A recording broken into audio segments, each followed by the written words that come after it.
Welcome back to Making It Awkward. I'm registered dietitian and your host, Jessica Wilson. Today is the first two-part series of 2025. For folks new here, for two-parters, I share an interview with minimal thoughts and analysis on my part, and then have a follow-up episode a couple weeks later. For the follow-up, I invite voice memos and emails from listeners who have thoughts or feedback on the episode. So, as you're listening, feel free to make any notes about what you'd like to share for part two. Today, I share my interview with Dr. Kelly Brownell, the Director Emeritus for the World Food Policy Center at the Sanford School of Public Policy at Duke University. We talk about the history of soda taxes, and I ask him about a ShopRite store in West Philadelphia that went out of business in early 2019 after seeing a decline in revenue since the Philadelphia soda tax passed in 2016. The store's owner, Jeff Brown, attributed the closing to the soda tax because that particular store, among the multiple he owns, is near the city's border. Dr. Brownell touches on the addictive properties of food and food marketing, and I ask him for solutions to our current food environment. We also talk about research from the Duke-Stanford World Food Policy Center called Identifying and Countering White Supremacy Culture in Food Systems. The first paragraph of the executive summary states that whiteness dominates policy and practice in food systems. Whiteness permeates the food system in the ways it articulates white ideals of health and nutrition, offers whitened dreams of farming and gardening that erase the past and present of race in agriculture, mobilize funding to direct programming toward non-white beneficiaries, and creates inviting spaces for white people. I asked Dr. Brownell about an image in the executive summary that is a visual of the ways that individualism, paternalism, and neoliberalism intersect and contribute to 8 specific food system narratives, including If They Only Knew, Pull Yourself Up by Your Bootstraps, Good versus Bad Foods, and Communities Can't Take Care of Themselves. I'll link to the full document in the show notes. And with that, here's my interview with Dr. Brownell, who served as Dean of the Sanford School of Public Policy at Duke from 2013 to 2018. And in 2006, Time magazine listed Brownell among the world's 100 most influential people in its special Time 100 issue featuring those whose power, talent, or moral example is transforming the world. Dr. Brownell, welcome to the show. It's a pleasure to be here. Thank you. I am going to start off with the topic of the day as we're recording, which is the layoff or firing of a bunch of public health employees. And I am curious if you saw this coming with the administration and RFK's appointment to HHS. No, I certainly didn't. And there are some of the people I know who have lost their jobs. And not people I know well, but people I'm acquainted with professionally. And some of them are very good people, and it's a shame for the government to lose them. Yeah. And who knows what it means for the future. But if some of the important infrastructure of organizations like the FDA and the USDA and other places get wiped out, who knows what'll happen down the road. Yeah, and I'm thinking about CDC, and I've talked about bird flu at least 5 times. And yeah, it's terrifying, at least to me. Well, and then not only losing the people, but losing some critical information, because some websites from these agencies are being scrubbed of information on particular topics. And those topics are really pretty important to be on there, and to lose that information, I think is going to be a real shame. Yeah. Would you say you were initially supportive of at least the idea of Make America Healthy Again? Well, there's a lot to it, and there are some pieces that I find appealing and some I don't. But, who knows how this will all play out, because RFK was just confirmed, and he hasn't been in the position long enough now to know exactly what he plans to do. The area that I would know best, having to do with food policy, there are some things that said along the way that have been appealing, like cracking down on the food industry and trying to clean up a pretty bad food environment. Those things would all be good. But how that turns into policy, who knows? Right. I asked Dr. Robert Lustig, who I'm sure you're familiar with. Mhm. It was about the beginning of the year and all of the coverage about ultra processed foods. And some people were saying, Washington Post was like how to choose the healthier one. And I asked him what he thought about it because we had talked earlier on this podcast about ultra processed foods. And he said that ultra processed foods or processed foods can be healthy. We're looking to clean up the food supply or food systems. And that's something that RFK is going to do. And I have said many times, like things sound good, and I'm just like waiting to see, like today doesn't give me much hope. I don't know. We'll Well, see. I like Rob Lustig, and I appreciate his optimism in this context. There over the years there have been lots of hopes that things would get better in the food environment, but the food industry has prevailed time and again. And I don't know that they're going to lose their power in this administration. I generally thought that businesses will have a lot of sway in this administration, and there's every bit of Yeah. evidence that that's the case. So I'm not sure I share his optimism, but if it turns out to be true, hooray. Yeah.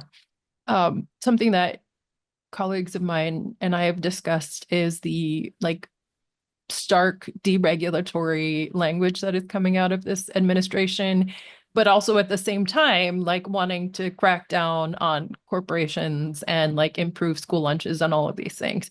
Do you see these things as, opposite or, could be the same thing? Well, I guess it's a fundamental question of whether public health priorities and food industries' interest in making money can coincide. And ostensibly the answer is yes. I mean, if the public starts demanding healthier foods, the industry says it's plenty happy to sell those foods to people. And Mm-hmm. they're agnostic about what they happen to be selling. They just want to chase demand. I Mm-hmm. don't think that's entirely true. The industry certainly doesn't want to miss out on the segment of the market that wants healthier foods. So most of the companies have those in their portfolio somewhere, but Mm-hmm. people don't overeat healthier versions of things. And so, we did a study a long time ago. I met my colleague Jennifer Harris led this up. This was when I was at Yale University. And it was a study on children eating breakfast cereals. And there's a whole context to the study, but more or less what got done is that children had access to either a low sugar version of a cereal or a high sugar version of the cereal, like Mm-hmm. plain cornflakes versus cornflakes that are sugar frosted. And Yep. then the kids could put as much milk, they could serve themselves as much cereal as they wanted. There was a sugar bowl if they wanted to Mm-hmm. sweeten it on their own. And there was also fruit they could put on. And the kids that got the sugared version of the cereal ate way more cereal than the kids that got the low sugar version of it. Mm-hmm. So the companies can't afford to be agnostic. They want to sell the things that are most palatable, the ones that people will overeat. And those are the things that are highly processed. They have lots of salt, lots of sugar, lots of fat, lots of colorings and flavorings. They're engineered in brilliant ways to make people overeat them. So Mm-hmm. that idea that the companies can do just as well by selling healthy food, I don't think is correct. If kids get the low sugar version of it, Mm-hmm. plain Yeah. flakes, they eat an average of 3 ounces of it. Got But it. if you give them the frosted version, they eat 4 or 5 or 6 ounces of it. Which one do you Got it. want to sell more of? Which one Sure. are you going to promote to kids? Which one are you going to develop an icon like Tony the Tiger for? Uh, Mm-hmm. it all makes perfect sense when you think about it that way. Got it. So you already mentioned the sugar, salt, and fat. How do you think about the definition of ultra processed foods and why it's important outside of that context? The concept of ultra processed foods was developed by a scientist in Brazil named Carlos Monteiro. Yes. And when he first started this, it was sort of quiet and the profession paid attention to it a little bit. But now it's Mm-hmm. exploded onto the scene, and it's hard to find a news source that's not talking about ultra Yeah. processed foods. So I think the hypothesis has been supported. And it continues to be supported almost every day with some new study. So the Mm-hmm. question is, what does this mean out there in the world? And you alluded to this in the way you framed the question that if all we pay attention to are the ingredients of foods, sugar, fat, and salt, is that enough? Do we know enough without having to worry about this concept of foods being ultra processed? And Mm-hmm. the answer is maybe, but I don't think so. because the ultra processed thing does seem to have an independent effect on health and how much people eat and how much weight they gain, et cetera. Mm-hmm. Now, the rub comes in classifying foods as being ultra processed or not. And Yeah. this is where the field is starting to snipe at itself, with some experts saying, yeah, ultra processed is an important concept, and we get it right most of the time with our classification, but sometimes we don't. And other people Mm-hmm. in the field say you don't really need it. And what about food A, food B, or food C that's actually okay, but would be Mm-hmm. classified as ultra processed? So my guess Right. is that over time, and it may take a while, this will get worked out by the scientists. But in the meantime, what do you do if you're giving recommendations to people or you're making public policy? And in my mind, it makes the most sense to take this large universe of foods that we know are not are contributing to ill health, foods with high sugar, fat, and salt additives and stuff, and then cross that in sort of a Venn diagram where the circles come together uh, Uh-huh. with foods that are ultra processed. And that's a lot of foods fall into that category. And those should be the clear targets for legislation, regulation, legal action, and things like that. Mm-hmm. And while we wait for all the others to get worked out, let's work on that big thing where everybody can agree these foods are bad actors, something ought to be done with them, and let's get to work and not get Mm-hmm. caught up on the foods that are on the fringe of those classification systems. So that's how I feel about it. No, that's good. That's helpful. So I'm thinking, like baby formulas, ultra processed, a lot of baby foods, basically everything at Trader Joe's, except their produce section. Well, and how do people, how's it best understood to the general public, this whole concept of ultra processed? And a colleague of mine, Ashley Gearhart, who's at the Okay. University of Michigan, is an expert Mm-hmm. the issue of food and addiction and how food triggers addictive pathways in the brain. And we can talk Mm-hmm. more about that if you'd like. But her way of talking about this, I think, is actually quite helpful. So let's say you take the coca leaf in its natural form. It's not, people might derive mild pleasure from chewing it, but or consuming it, but Mm-hmm. people can live in harmony with it. They don't abuse it. But if that gets processed into cocaine, or if it Mm-hmm. gets ultra processed into crack cocaine, it's very Mm-hmm. hard for people to live in harmony with it.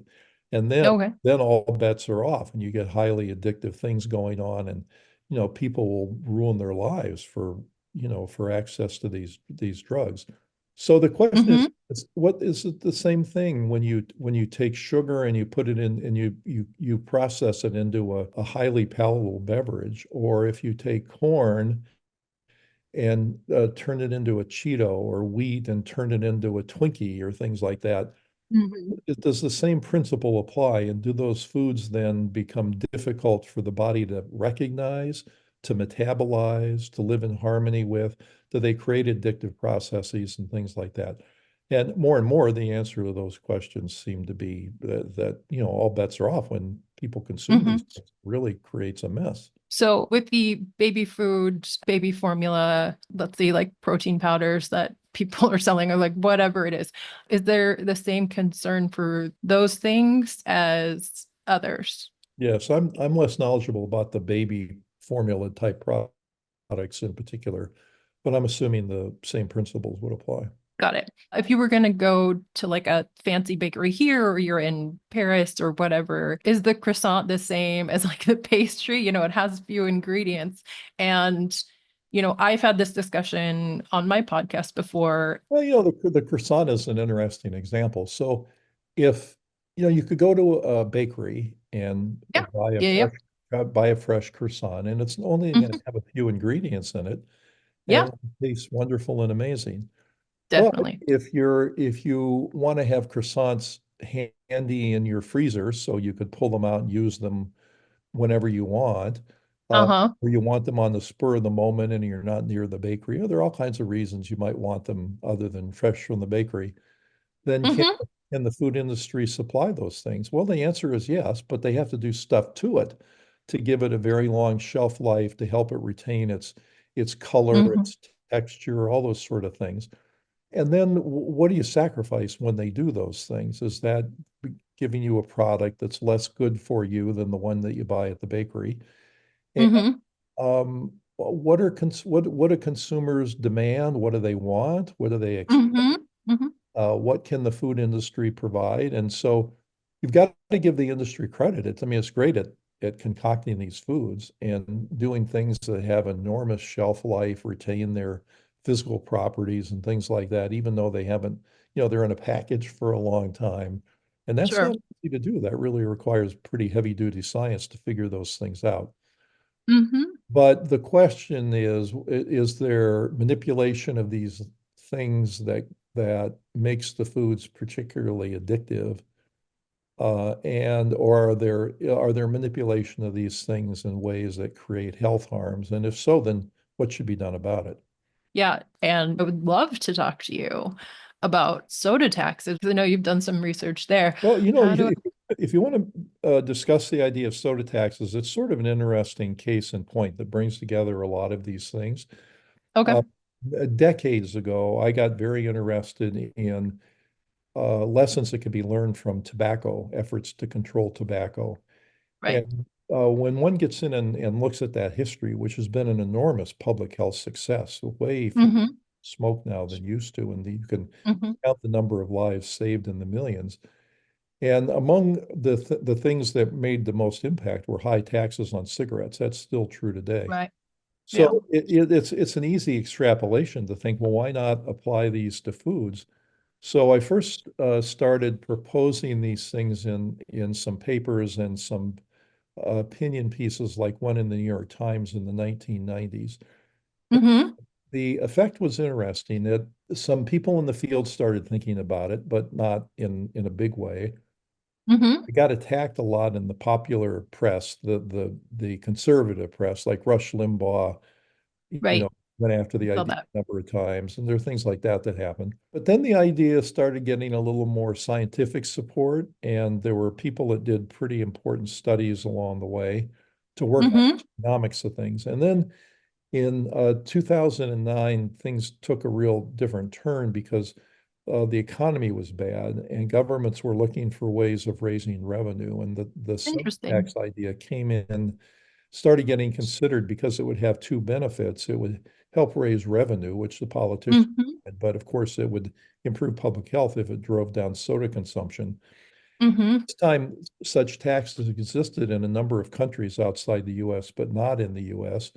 And then Mm-hmm. the first tax got passed in Berkeley, California, soon to be Yeah. followed by Oakland and San Francisco. Mm-hmm. Philadelphia now has a tax, Seattle, King County, and other places in the U.S. No states yet, but some cities, some pretty big cities. And the results of the taxes have been worked out now, and they produce quite a benefit for public health. Plus, they raise revenue. And if the revenues then get used for some public health affirming cause, like Mm-hmm. ideally, they would be used to subsidize fruits and vegetables and bring down the cost of those.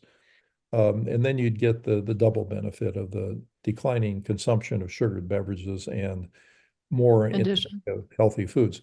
So why was the soda taxes, I think, were a pretty important signal of where public policy could potentially go, because what it said is that government belongs in this space, that we're willing to change the fundamental price of food in order to improve public health. Mm-hmm.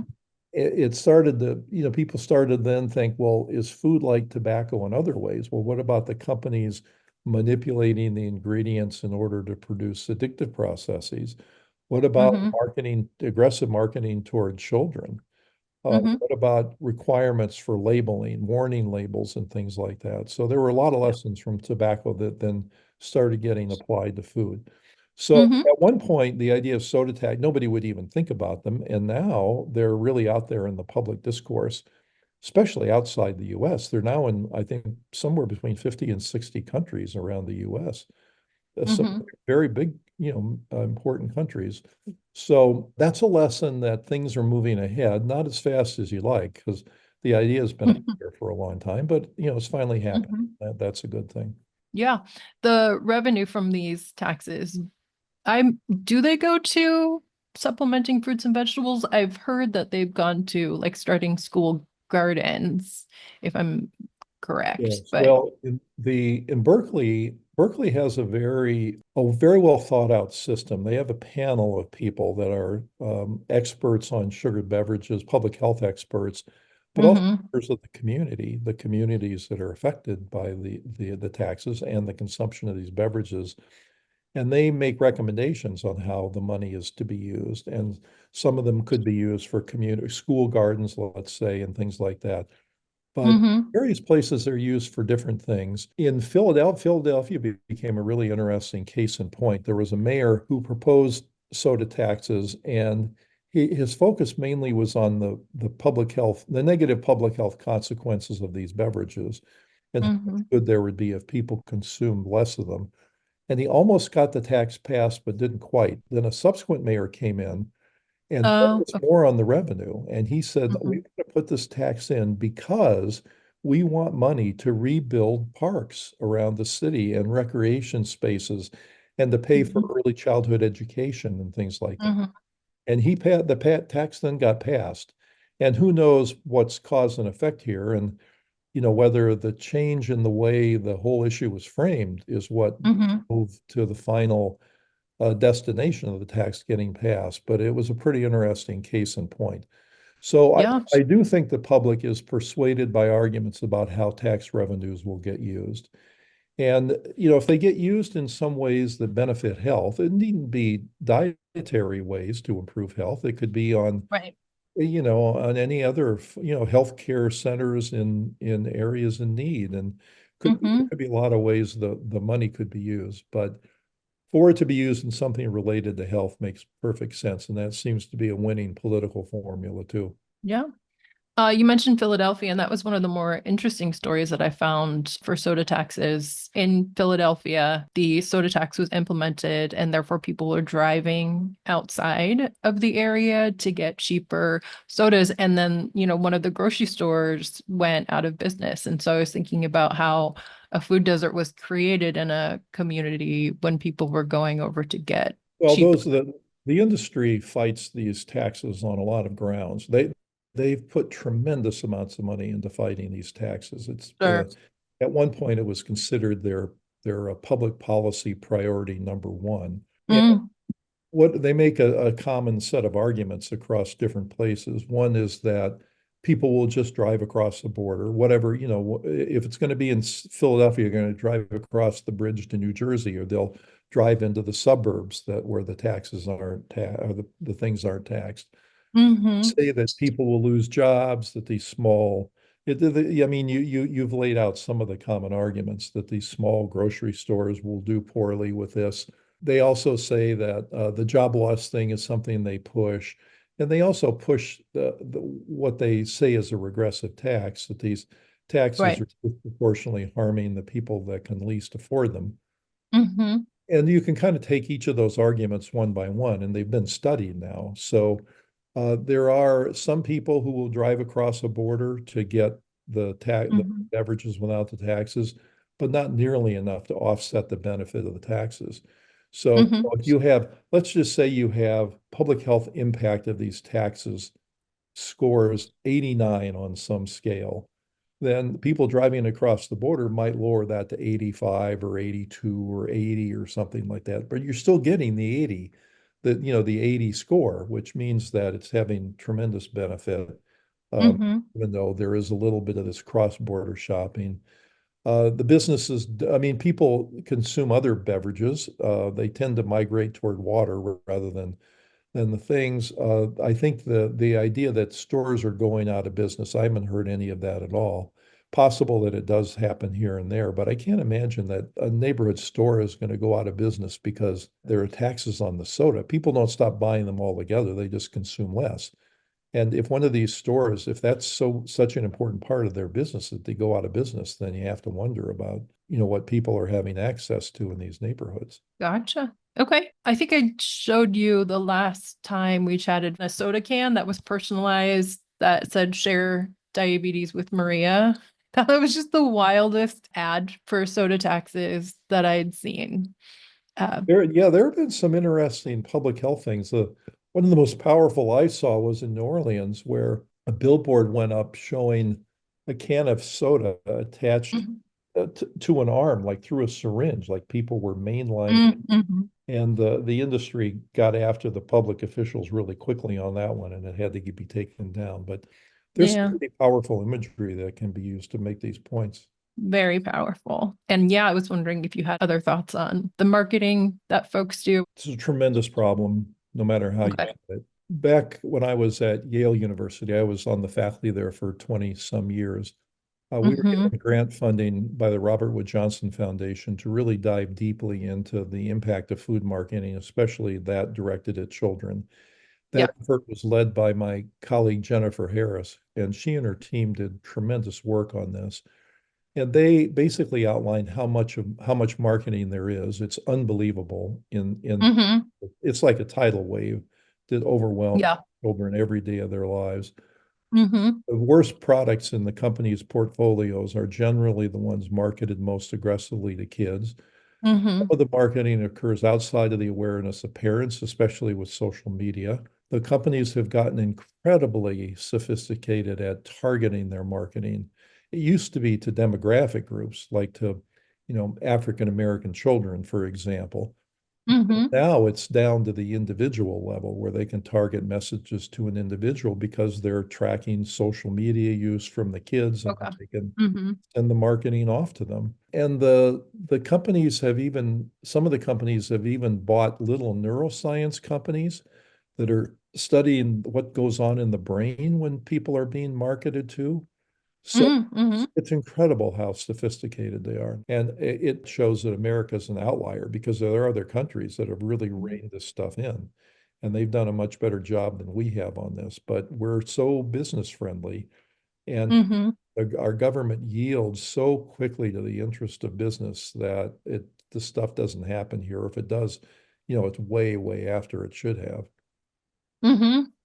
Yeah, that goes back to the RFK of it all, the wanting to address this while at the same time being very business friendly. I mean, that's the tug. Hmm. He can talk about the negative effects of highly processed foods, and that's good. It brings attention to the issue. But whether he'll be able to do anything about it in a administration otherwise is very supportive of business, who Yeah. knows? Yeah. In addition to marketing, which I know, and sugar sweetened beverages, well, actually, do you see those as like the primary reason that kiddos, especially, are unhealthy on different levels if they are unhealthy? You mean sugared beverages in particular? Sugar beverages and marketing. Oh, I see. Well, sugared beverages are the single greatest source of added sugar to the American diet. Yes. So certainly Yeah. they're of great concern. Hmm. And marketing is a big problem too. But marketing is not the only contributor to the Yeah. people eating an unhealthy diet by any means. I mean, Hmm. how the foods are formulated that taste so good isn't, or and how they're produced so inexpensively. Those are two obvious things too. Their Yeah. ubiquity, I mean, they're everywhere. Uh, Hmm. so there's a lot going on other than marketing, and there are a lot of foods that are contributing to poor health other than sugared beverages. But if you're Yeah. going to start somewhere, then it might make sense to start with, start working on those particular topics. That's why the idea of a soda tax, it's been so effective. The research on it's very clear now. Why not apply it to other categories of food? Uh, Hmm. but it was a good place to start. It was a good place to prove the Okay. concept and to gather data on whether it actually worked. Yeah. I've had many conversations in which journalists or other people will say that it's the food, it's the marketing, and don't talk about the ACEs scores or not having access to, exercise or food insecurity. And it's always interesting to me when people provide like a narrow explanation for these things. I always just feel like we're not looking at the realities of kids. If folks or journalists are only talking about one thing or seem only able to talk about one thing. Well, I mean, here again, tobacco is an interesting thing. You want to decrease people's use of cigarettes because they lead to lung cancer and heart disease. So Hmm. they're not the only driver of heart disease. There are lots of causes Yeah. of it, but they're an important one. So why not deal with it? Why not restrict this marketing? Why not try to prevent kids from seeing marketing for cigarettes? And Why not Hmm. put up the prices with taxes? Of course, you want to do that stuff. And the same thing is true of food. Just because there are lots of different foods that might be contributing to ill health doesn't mean you can't take on a particular category as a beginning and try to work on that, like sugared beverages. Got it. That makes sense. Do you mind if I put the Duke World Food Policy Center handout in the chat and you can tell me what you think of it? Sure, but there were a lot, so it I depends know on. I'm gonna give you this one.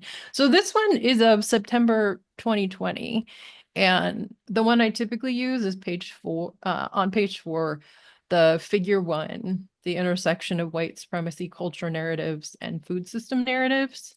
Mhm. And I was wondering how the discussion of soda taxes and, nutrition programs have gone, just how you see them or how they fall into these conversations. I was the founder of the World Food Policy Center at Duke. I've since Thanks. retired from that position, so it has Yeah. another director. But during the time I was its director, we were supported by several foundations to do work in communities that had really, really serious problems with food insecurity, with high levels Yeah. of obesity and diabetes and things. Hmm. And we began this process by thinking we could create a model food community. We're going to use a rural area of North Carolina and the city where we live, Durham, North Carolina, Hmm.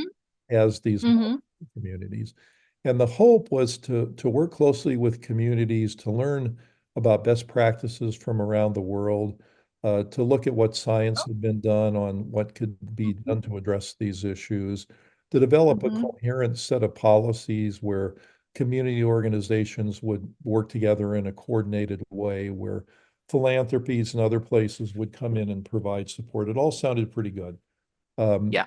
Then when we started interacting with the members in the community, they said, well, whose model is this anyway? And Mm-hmm. the whole point there was that they'd had their fill of basically white-led institutions coming in and trying to be helpful. Yeah. Sometimes it was well motivated, but the our community partners said that what happens in these is power and wealth get exchanged, that there are people that benefit from these transactions, but it's typically the people in the institutions who are getting their grants, their publications, their Hmm. feel good points for doing benevolent work in the community. And very Yeah. rarely does the community benefit, even in the short term, much less in the long term. Hmm. So we basically shut down that whole approach and said, we're gonna listen. We're gonna take a long time and just listen and be there and Hmm. try to learn as much as we can from the people who are in the best position to find answers to these problems. That is, people in the Hmm. community themselves. Yeah. And that led to some of these papers and reports and things we did. The one that you Hmm. referred to in particular was done by Allison Conrad, who was working with us at the time, and my very valued colleague Jennifer Zuckerman, who's led a lot of this important community work.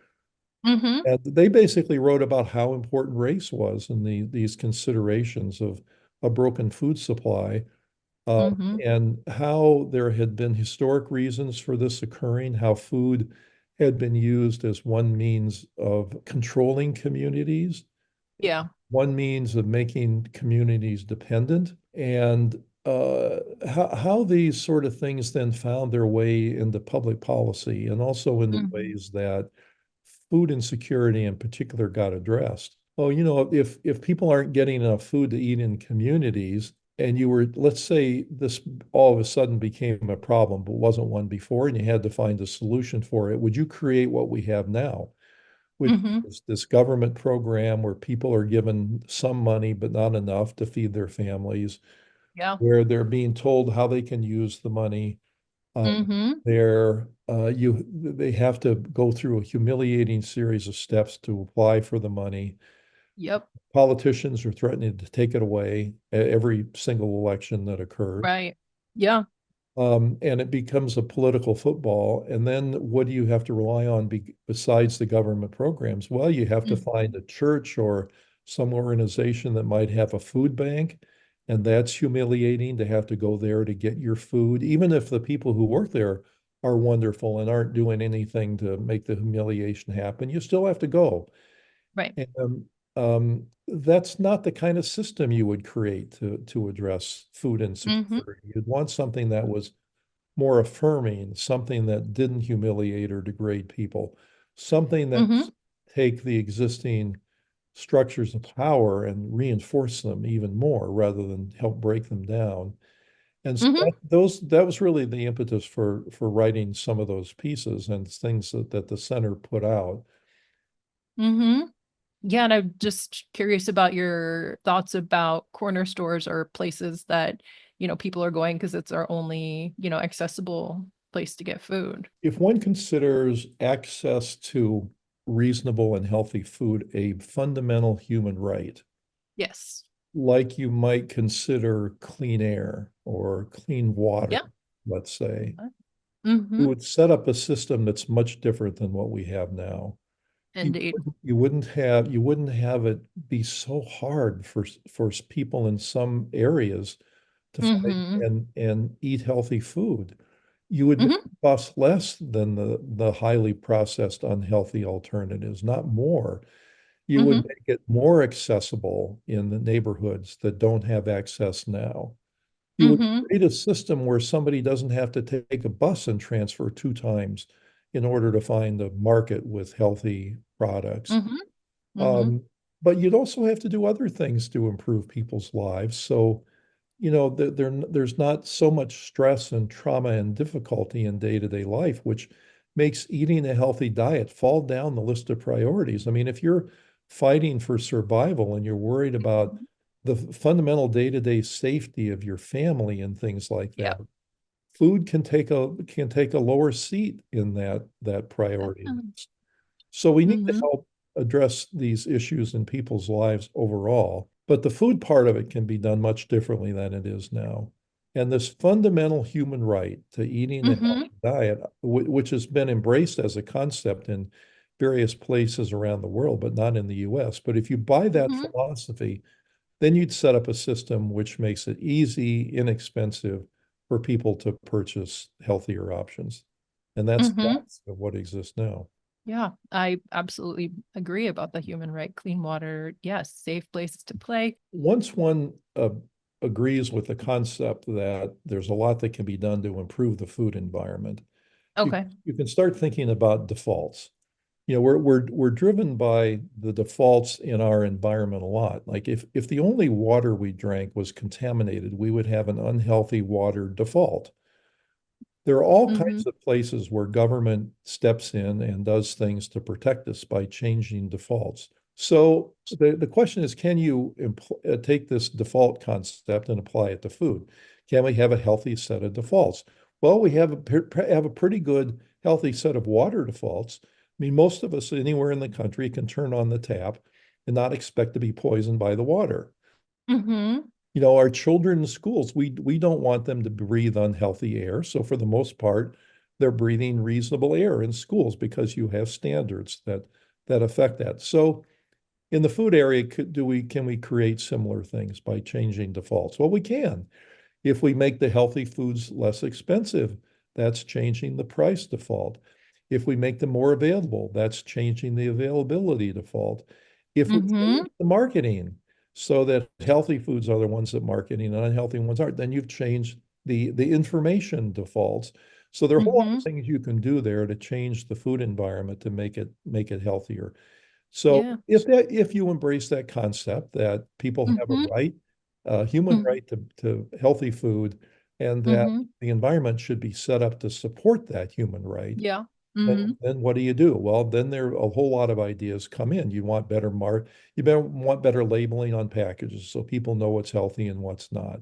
You wouldn't want Mm-hmm. aggressive marketing of unhealthy food products to kids. You might Mm-hmm. be able to restrict the amount of sugar, fat, and salt that the companies are putting in these products in order to get people Mm-hmm. used to a different set of taste defaults. There are a whole Mm-hmm. lot of things that one can do once you buy the basic principles. And I'm very optimistic because I think more and more people are buying these principles. It's not stated the way I did. I mean, people aren't Mm-hmm. talking about defaults and basic human rights and things like that. But people are beginning to see what the bad food environment is doing and they're beginning to give government permission to step in and do things on their behalf. And once that happens, then I think a lot of things could occur quickly once some tipping point is happened. What happens, much like happened with tobacco, once things started rolling there, things changed very quickly. And I think we're moving toward that kind of thing with food. And the fact that people on both sides of the political aisle now are talking about some of these unhealthy food defaults, I think is a very positive sign for the future. Excellent. It's a great place to end it. Thank you so much for coming on the show. It's been my pleasure, and good luck with the rest of your podcast series. Thanks again to Dr. Brownell for coming on the show. Again, this is a 2-part episode, and I welcome any voice memos or emails or phone calls you want to send to makingitawkwardpod@gmail.com. In part 2 of the episode, I'll bring you my conversation with 2 public health professionals, one who has worked specifically in the field of alcohol, tobacco, and other drugs. You can send any feedback through March 21st to make sure it makes it into the follow-up episode. Until then, friends, make it awkward. This has been Making It Awkward. I'm Jessica Wilson. You can support the show by joining the Patreon, linked in the show notes. You can also support the show by following, rating, and leaving a review in Apple Podcasts. Feel free to point new listeners to your favorite episode from months past in those reviews. This show is edited and mixed by Jen Jacobs, whose personality is far sweeter than any soda, and supported by the legacy of Sacramento Outdoor Services.